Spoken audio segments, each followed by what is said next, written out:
ওম শান্তি 14/6/2024 প্রাতঃমুরলি। ওম শান্তি। বাপদাদা মধুবন। বাবা বলেছে, মিঠে বাচ্চে, নিরন্তর যেন এটা মনে থাকে যে আমাদের বাবাও আবার টিচারও আবার সদ্গুরুও। এই ইয়াদই হলো মনমনা ভব। তো নিরন্তর যদি আমাদের ইয়াদ থাকে যে বাবা আমাদের বাবা, টিচার, সদ্গুরু তিনটে, তাহলে এটাও মনমনা ভব। প্রশ্ন, মায়ার ধুলা যখন চোখে পড়ে তখন সব থেকে প্রথম গাফিলতি কি হয়? তো মায়ার ধুলো যখন আমাদের চোখে পড়ে যায় তখন সব থেকে প্রথম গাফিলতি আমরা কি করি? উত্তর, মায়া প্রথম গাফিলতি করায় যে পড়াকেই ছেড়ে দেয়। ভগবান পড়ায় এটা ভুলে যায়। বাবার বাচ্চারাই বাবার পড়াকে ছেড়ে দেয়। তো এটাও ওয়ান্ডার না? কত অবাক কাণ্ড যে বাবার বাচ্চাই বাবার পড়া ছেড়ে দেয়, ভুলেই যায় যে স্বয়ং ভগবান পড়াচ্ছে। না হলে এই নলেজ তো এমন যে ভেতরে ভেতরে খুশিতে নাচতে থাকবে, কিন্তু মায়ার প্রভাবও কম না। সে পড়াইকে ছুড়া দিতে, এই পড়াটা ছাড়িয়ে দেয় মায়া। পড়া ছাড়া মানে অ্যাবসেন্ট হয়ে গেলে, তো পড়া ছাড়া মানেই তো অ্যাবসেন্ট। ওম শান্তি। রুহানি বাবা বসে রুহানি বাচ্চাদের বোঝায়। তাকেই বোঝানো হয় যার মধ্যে কিছু কমতি আছে, তাকেই তো বোঝানো হয়। কেউ তো অনেক সমঝদার হয়ে যায়। বাচ্চারা জানে এই বাবা বড় ওয়ান্ডারফুল। ভলে তোমরা এখানে বসে আছো, কিন্তু তোমরা মনে মনে এটা বুঝছো যে আমাদের বেহদের বাবাও আবার বেহদের টিচারও, বেহদের শিক্ষা দিচ্ছে, সৃষ্টির আদি মধ্য অন্তের রাজ বোঝাচ্ছে। স্টুডেন্টের বুদ্ধিতে তো এটা থাকা উচিত না? আবার সাথে সে ঘরেও নিয়ে যাবে। বাবা জানে এটা হলো পুরানো ছি দুনিয়া। ইনসে এই ছি দুনিয়া থেকে বাচ্চাদের নিয়ে যেতে হবে। কোথায় নিয়ে যাবে? ঘরে। যেরকম কন্যার বিয়ে হয় তো শ্বশুরবাড়ির লোকেরা এসে কন্যাকে নিজের বাড়িতে নিয়ে যায়। এখন তোমরা এখানে বসে আছো। বাবা বোঝায় বাচ্চাদের মধ্যে নিশ্চয় এটা আসে খেয়াল যে বাবা আমাদের বেহদের বাবাও আবার বেহদের শিক্ষাও দেয়। যত বড় বাবা তত তার শিক্ষাও বড়, বেহদের শিক্ষা দেয়। রচনার আদি মধ্য অন্তের রাজও বাচ্চাদের বুদ্ধিতে আছে। জানো বাবা এই ছি দুনিয়া থেকে আমাদের ফেরত নিয়ে যাবে। এটাও মনের মধ্যে যদি ইয়াদ করো তো সেটাও মনমনা ভব। চলতে ফিরতে উঠতে বসতে বুদ্ধিতে যেন এটাই মনে থাকে। ওয়ান্ডারফুল জিনিসকে মনে করতে হয় না? মনে করে না? তোমরা জানো ভালোভাবে পড়লে, ভালোভাবে ইয়াদ করলে আমরা বিশ্বের মালিক হয়ে যাই। এটা তো নিশ্চয়ই বুদ্ধিতে চলা উচিত। প্রথমে বাবাকে ইয়াদ করতে হবে। টিচার তো পরে পাওয়া যায়। বাচ্চারা জানে আমাদের হলো বেহদের রুহানি বাবা। সহজ ইয়াদ দেওয়ার জন্য বাবা যুক্তি বলে, মা মেকম ইয়াদ করো। যে ইয়াদের দ্বারাই আধা কল্পের বিকর্ম বিনাশ হবে। পাবন হওয়ার জন্য তোমরা তো জন্মান্তর ধরে ভক্তি, জপ, তপ আদি করে এসেছো। মন্দিরে যায় ভক্তি করে, ভাবে আমরা পরম্পরা ধরে করছি। শাস্ত্র কবে থেকে শুনেছ? বলবে পরম্পরা থেকে। মানুষ কিচ্ছু জানে না। সত্যযুগে তো শাস্ত্র হয়ই না। তোমাদের বাচ্চাদের তো ওয়ান্ডার খাওয়া উচিত। বাবা ছাড়া কেউ এই কথাগুলোকে বোঝাতে পারবে না। এ হলো বাবা, টিচার, আবার সদ্গুরু, সেই আমাদের বাবা। বাবার কোনো মা বাবা হয় না। কেউ বলতে পারবে না যে শিব বাবা কারো সন্তান। এই কথা বুদ্ধিতে ঘুরি ঘুরি ইয়াদ যদি থাকে তো এটাও মনমনা ভব। টিচার পড়ায়, কিন্তু সেই টিচার নিজে কোথাও পড়েনি, না কেউ তাকে পড়িয়েছে। সে তো নলেজফুল, মানুষ সৃষ্টির বীজ রূপ, জ্ঞানের সাগর, চৈতন্য হওয়ার কারণে সব কিছু শোনায়। বলে, বাচ্চা, আমি যার মধ্যে প্রবেশ করি তার দ্বারা আমি তোমাদের আদি থেকে এই সময় পর্যন্ত সব রাজ বলি। অন্তের জন্য তো আবার পরে বলবে, অন্তে আরও কি হবে সেগুলো বাবা আরও পরে শোনাবে। সেই সময় তোমরাও বুঝে যাবে যে এখন একদম অন্ত চলে আসছে। কর্মাতীত অবস্থাকেও নাম্বারবার পৌঁছে যাবে। কর্মাতীত অবস্থাতে তোমরা তার প্রভাবও দেখতে পাবে। পুরানো সৃষ্টির বিনাশ তো অবশ্যই হবে। এটা অনেকবার তোমরা দেখেছো এই বিনাশ, আর দেখতেও থাকবে। পরে এইরকম যেন কল্প আগে যেরকম পড়েছিল, যে কল্প আগে যেরকম পড়েছিল সেরকমই পড়বে। রাজ্য নিয়েছিলে, আবার রাজ্য হারিয়েছিলে, আবার এখন রাজ্য নিচ্ছ। বাবা আবার পড়াচ্ছে, কত সহজ। তোমরা বাচ্চারা বোঝো আমরা সত্যিকারের বিশ্বের মালিক ছিলাম। আবার বাবা এসে আমাদের সেই জ্ঞান দিচ্ছে। বাবা রায় দেয় যে এইরকম মনের মধ্যে বিচার চলা উচিত। বাবা আমাদের বাবাও আবার টিচারও। টিচারকে কখনো কেউ ভোলে কি? টিচার দ্বারা তো পড়া পড়তেই থাকে। কোনো বাচ্চাকে মায়া খুব গাফিলতি করিয়ে দেয়। তো মায়া এমন যে বাচ্চাকে গাফিলতি করিয়ে দেয়, একদম যেন চোখের মধ্যে ধুলা দিয়ে দেয়, পড়াকেই ছেড়ে দেয়। ভগবান পড়ায়, এইরকম পড়াকে ছেড়ে দেয়? পড়াটাই তো মুখ্য, তাও কে ছাড়ে? বাবারই বাচ্চা। তো বাচ্চাদের ভেতরে কত খুশি হওয়া উচিত। বাবা নলেজও প্রত্যেক ব্যাপারেই দেয়, যেটা কল্পে কল্পে দিয়ে থাকে। বাবা বলে কম করে এই রীতি আমাকে ইয়াদ করো, যে কল্পে কল্পে তোমরাই বোঝো আর ধারণ করো। বাবার তো কোনো বাবা নেই, বাবা তো বেহদের বাবা, ওয়ান্ডারফুল বাবা না। বাবা আমাদের বলছে, আমার কি কোনো বাবা আছে বলো? শিব বাবা কার সন্তান?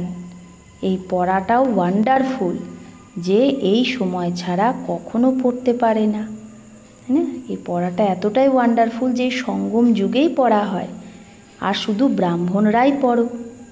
তোমরা এটাও জানো যে বাবাকে ইয়াদ করতে করতে আমরা পাবন হয়ে যাব, না হলে তো আবার সাজা খেতে হবে। গর্ভ জেলে খুব সাজা খেতে হবে। সেখানে আবার ট্রিবিউনাল বসে, সব সাক্ষাৎকার হয়। সাক্ষাৎকার ছাড়া কি করে সাজা দেবে? না হলে তো কনফিউজড হয়ে যাবে যদি সাক্ষাৎকার না হয়, যে আমি কেন সাজা পাচ্ছি। বাবা জানে যে এ এই পাপ করেছে, এ এই ভুল করেছে, সব সাক্ষাৎকার করায়। সেই সময় এই রকম ফিল হয় যেরকম এত সব জন্মের সাজা আমি পাচ্ছি। ইয়ে জैसे সব জন্ম কি ইজ্জত গই, তাহলে সব জন্মের ইজ্জত গেল। তো বাবা বলে মিঠে মিঠে বাচ্চাদের পুরুষার্থ ভালো করে করতে হবে। 16 কলা সম্পূর্ণ হওয়ার জন্য ইয়াদের মেহনত করতে হবে।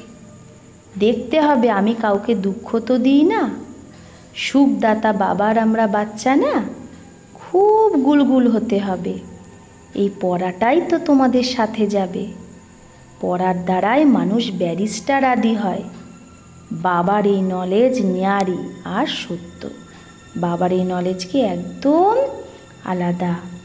আর সত্য নলেজ। আর এটা হলো পাণ্ডব গভর্নমেন্ট, গুপ্ত, তোমরা ছাড়া কেউ বুঝতে পারে না। এই পড়াটা ওয়ান্ডারফুল, আত্মাই শোনে। বাবা বারবার বোঝায়, পড়াকে কখনো ছেড়ো না, মায়া ছাড়িয়ে দেয়। বাবা বলে এইরকম করো না, পড়া ছেড়ো না। বাবার কাছে রিপোর্ট তো আসে না, রেজিস্টার থেকে সব বোঝা যায় যে এতদিন অ্যাবসেন্ট ছিল। পড়া ছেড়ে দেয় তো বাবাকেও ভুলে যায়। বাস্তবে এটা তো ভোলার জিনিস না। বাবা তো ওয়ান্ডারফুল। বাবা বোঝায়ও, যেরকম একটা খেলার কথা কাউকে শোনালে ঝট করে মনে থাকে, সে কখনো ভোলে না। ব্রহ্মা বাবাও নিজের অনুভব শোনায়। ছোটোবেলাতেই বৈরাগী খেয়ালে চলে এসেছিল তার মধ্যে, বৈরাগ্য। বলতো দুনিয়ায় তো খুব দুঃখ, এখন सिर्फ 10,000 हो जाए तो फिर 50 रुपया ব্যাজ मिलेगा, इतना बस है। এখন আমার কাছে শুধু 10,000 টাকা যদি হয়ে যায় তাহলে 50 পয়সা আমি তার সুদ পাবো, ব্যাস এতটাই যথেষ্ট, স্বতন্ত্র থাকবো। ঘর বাড়ি সামলানো তো মুসিবত, অনেক ঝামেলা। আচ্ছা, তাহলে ছোটোবেলায় ব্রহ্মা বাবার কী হয়েছিল, বৈরাগ্য এসেছিল। তো কি ভেবেছিল যে আমার যদি শুধু 10,000 টাকা হয়ে যায় তাহলে তার উপর আমি 50 পয়সা সুদ পাবো, ব্যাস আমার সেটাই যথেষ্ট, আলাদা থাকবো। ঘর বাড়ি সামলানো তো খুব মুসিবত, ঝামেলা। কিন্তু তারপরে একটা বায়োস্কোপ দেখেছিল, সৌভাগ্য সুন্দরী, ব্যাস বৈরাগ্য সব কথা চলে গেল। খেয়াল আসলো যে বিয়ে করব, এই করব। যে বৈরাগ্য ছিল যে ব্যাস আমার কাছে এইটুকু টাকা থাকলে আমি একা থাকবো, যেই সিনেমা দেখলো বায়োস্কোপ সৌভাগ্য সুন্দরী, ব্যাস সব বৈরাগ্য চলে গেল। কি ভাবলো যে আমি বিয়ে করব, এই করব। একই থাপ্পড় মারা মায়া নে, মায়া একটাই থাপ্পড় মেরেছিল আর কলা কায়া চট করে দিয়েছে। তো এখন বাবা বলে, বাচ্চা এই দুনিয়াটাই তো দোজক, নরক, আর তার মধ্যে এই যে নাটক সিনেমা সেটা আরও নরক, দোজক। এইটাও দেখলেই সবার বৃত্তি খারাপ হয়ে যায়। আখবারে পড়তে হে, খবরের কাগজ পড়ে, সেখানে ভালো ভালো মেয়েদের চিত্র দেখে তো বৃত্তি সেই দিকেই চলে যায় যে খুব সুন্দর দেখতে, বুদ্ধিতে আসে না। বাস্তবে এই খেয়ালও চলা উচিত না। বাবা বলে এই দুনিয়াটাই তো খতম হয়ে যাবে, তাই তোমরা আর সব কিছু ভুলে মা মেকাম ইয়াদ করো। এরকম চিত্র আদি কেন দেখো? এই সব কথা বৃত্তিকে নিচে নিয়ে আসে। এই যা কিছু দেখছো এগুলো তো সব কবর দাখিল হয়ে যাবে। যা কিছু এই চোখ দিয়ে দেখছো তাকে না ইয়াদ করো, না তার প্রতি মমত্ব লাগাও, তার থেকে মমত্ব ত্যাগ করো। এই সব শরীর তো পুরানো, ছি, ভালে আত্মা শুদ্ধ হচ্ছে কিন্তু শরীরটা তো ছি না। এর দিকে ধ্যান কেন দেবে? এক বাবাকেই দেখতে হবে। বাবা বলে, মিঠে মিঠে বাচ্চে, লক্ষ্য অনেক উঁচু, বিশ্বের মালিক হওয়ার জন্য অন্য কেউ তো ট্রাইও করবে না, কারো বুদ্ধিতে এটা আসবেই না। মায়ার প্রভাব কম নয়। সায়েন্সের কত বুদ্ধি চলে সায়েন্টিস্টদের, তোমাদের তো সাইলেন্স। সবাই চায় আমি মুক্তি পাই যেন, তোমাদের আবার এম হলো জীবন মুক্তি। এটাও বাবা বোঝায়। গুরু আদি কেউ এই নলেজ দিতে পারে না। তোমাদের গৃহস্থে থেকে পবিত্র হতে হবে, রাজত্ব নিতে হবে। ভক্তিতে তোমরা অনেক টাইম ওয়েস্ট করেছো। এখন বোঝো আমরা কত ভুল করেছি। ভুল করতে করতে বেসমাজ হয়ে গেছি, একদম পাথর বুদ্ধি হয়ে গেছি। মনের মধ্যে আসে যেটা তো বড় ওয়ান্ডারফুল নলেজ, যার দ্বারা আমরা কি থেকে কি হয়ে যায়? পাথর বুদ্ধি থেকে পারস বুদ্ধি। তো খুশির পারাবার চড়ে যাওয়া উচিত যে আমার বাবা বেহদের বাবা, তার কোনো বাবা নেই। সে টিচার, কিন্তু তার কোনো টিচার নেই। বলবে কোথা থেকে এগুলো শিখলে? ওয়ান্ডার খাবে না? অনেক লোক ভাবে এগুলো নিশ্চয়ই কোনো গুরুর থেকে শিখেছে। তো গুরুর আরও শিষ্য হবে না? শুধু এক শিষ্য ছিল কি? গুরুর শিষ্য তো অনেক হয়। আগা খাকে দেখো কত শিষ্য। তো গুরুদের জন্য, গুরুও কে লিয়ে কিতনা অন্দর মে রহতা হে, মনের মধ্যে কত গুরুদের জন্য শ্রদ্ধা থাকে, তাকে হীরায় ওজন করে। তোমরা এইরকম সদ্গুরুকে কিসে ওজন করবে? এ তো বেহদের সদ্গুরু, তার ওজন কত? এক হীরা ভি নেহি ডাল সাকো, কিন্তু তার ওজন মাপতে গিয়ে একটা হীরাও লাগাতে পারবে না। এইরকম কথা তোমাদের বাচ্চাদের বিচার করতে হবে। এটা তো মহিন কথা হলো। ভালে মানুষ বলে যে হে ঈশ্বর, কিন্তু এটা থোড়েই বোঝে যে সে বাবা, টিচার, গুরুও। এ তো সাধারণ রীতিতে বসে পড়ায়। ये ऊपर संदली पर भी इसलिए बैठते हैं कि मुखड़ा देख सके। তো ব্রহ্মা বাবা তো সাধারণ রীতিতে বসে, উপরে সন্দলিতে বসে যাতে সবার মুখ দেখতে পায়। বাচ্চাদের প্রতি ভালোবাসা থাকে না? তো মদতগার বাচ্চা ছাড়া কি করে স্থাপনা করবে? বেশি মদত যে করে সে বাচ্চাকে নিশ্চয়ই বাবা বেশি ভালোবাসে। বেশি কামাই করে যে বাচ্চা, अच्छा होगा तो जरूर ऊंचते ऊंच पद लेगा। তাহলে যে বাচ্চা ভালো কামাই করছে, ইয়াদ করে, সেবা করে, সে যদি ভালো হয় তো উঁচু পদ পাবে। তার উপর বাবার ভালোবাসাও বেশি হয়। বাচ্চাদের দেখে দেখে বাবা হর্ষিত হয়, আত্মা খুব খুশি হয়। কল্পে কল্পে বাচ্চাদের দেখে খুশি হয়। কল্পে কল্পে বাচ্চারাই মদতগার হয়। খুব প্যারা লাগে। কল্প কল্পান্তরের ভালোবাসা জুটে যায়। ভালে যেখানেই বসে থাকো বুদ্ধিতে যেন বাবার ইয়াদ থাকে। এ হলো বেহদের বাবা, তার কোনো বাবা নেই, তার কোনো টিচার নেই, নিজেই সব কিছু সে। তাই জন্যই তাকে সবাই ইয়াদ করে। সত্যযুগে তো কেউ ইয়াদ করবে না। 21 জন্মের জন্য তোমাদের বেড়া পার হয়ে যায়। তো তোমাদের কত খুশি থাকা উচিত।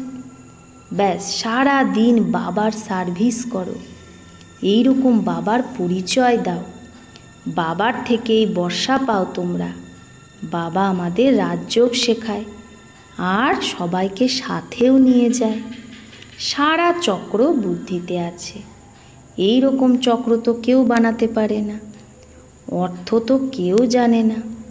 তোমরা এখন বোঝো বাবা আমাদের বেহদের বাবাও, আবার বেহদের রাজ্যও দেয়, আবার সাথেও নিয়ে যাবে।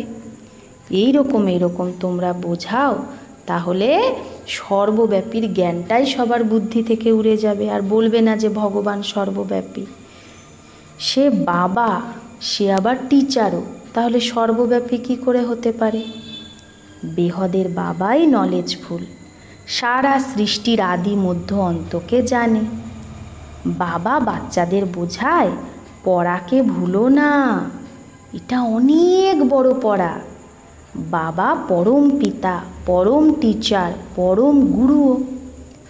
এইসব গুরুদেরও বাবা নিয়ে যাবে। এইরকম ওয়ান্ডারফুল কথা শোনানো উচিত। বলো এটা হলো বেহদের খেলা। প্রত্যেক একটা নিজের নিজের পার্ট পেয়েছে। বেহদের বাবার থেকে আমরা বেহদের বাদশাহিনী, আমরাই মালিক ছিলাম। বৈকুণ্ঠ ছিল, এখন নেই, আবার নিশ্চয়ই হবে।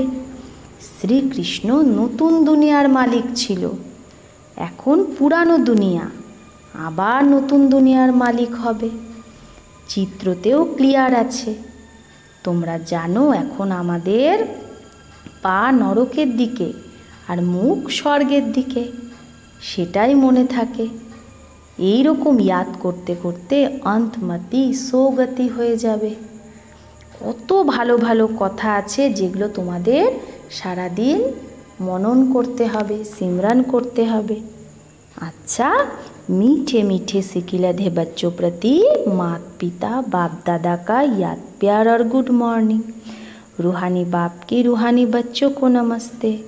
हम रूहानी बच्चों की रूहानी माता पिता बाप दादा को याद प्यार गुड मॉर्निंग और नमस्ते नमस्ते नमस्ते।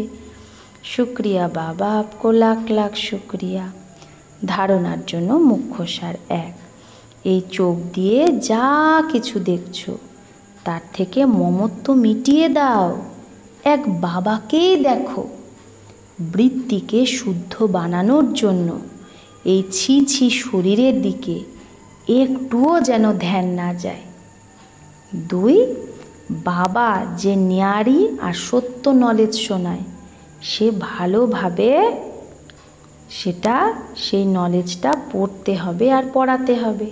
তাহলে বাবা যে আমাদের একদম আলাদা আর একদম সত্য নলেজ শোনাচ্ছে সেটা ভালো করে পড়তে হবে আর অন্যকেও পড়াতে হবে। পড়া কখনো মিস করা যাবে না। বরদান, শান্তির শক্তির প্রয়োগ দ্বারা প্রত্যেক কার্যে সহজ সফলতা যে প্রাপ্ত করে সেই প্রয়োগী আত্মা ভব। তো শান্তির শক্তির প্রয়োগ দ্বারা যে প্রত্যেক কার্যে সহজ সফলতা প্রাপ্ত করে সেই প্রয়োগী আত্মা ভব। এখন সময়ের পরিবর্তনের প্রমাণ শান্তির শক্তির সাধন প্রয়োগে নিয়ে এসে প্রয়োগী আত্মা হও। তো এখন কি হতে হবে? শান্তির শক্তির সাধনকে প্রয়োগ করতে হবে, প্রয়োগী আত্মা হতে হবে।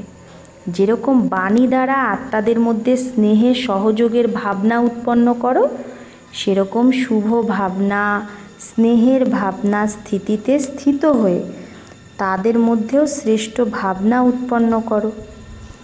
যেই রকম প্রদীপ প্রদীপকে জাগায়, আলো আলোকে জাগায়, সেই রকম তোমাদের শক্তিশালী শুভ ভাবনা অন্যর মধ্যেও সর্বশ্রেষ্ঠ ভাবনা উৎপন্ন করবে। তা আমাদের সর্বশ্রেষ্ঠ ভাবনা কি করবে? অন্যের মধ্যেও সর্বশ্রেষ্ঠ ভাবনা উৎপন্ন করবে।